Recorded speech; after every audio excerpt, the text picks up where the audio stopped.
আসসালামু আলাইকুম, শুভ সন্ধ্যা। মানুষ যে বিবেকের কাছে হেরে যায় তার আজকের প্রমাণ দিব আপনাদেরকে। এক বুড়িমার কাছে আমি একটা আইডি কার্ড নিয়েছিলাম, করিয়া একটা কাজ করে দিয়েছিলাম।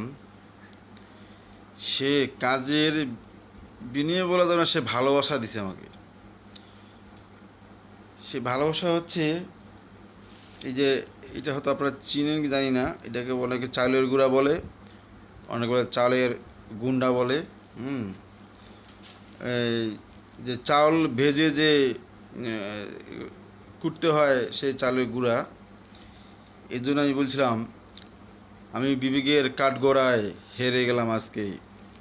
মানুষের ভালোবাসা এমন একটা জিনিস, আর মানুষের দোয়া এমন একটা জিনিস, যারা মানুষের ভালোবাসা এবং দোয়া পান নাই অবশ্যই মানুষের কাছে যাবেন, মানুষকে ভালোবাসবেন, মানুষের ভালোবাসা নেবেন। ধন্যবাদ আপনাদেরকে।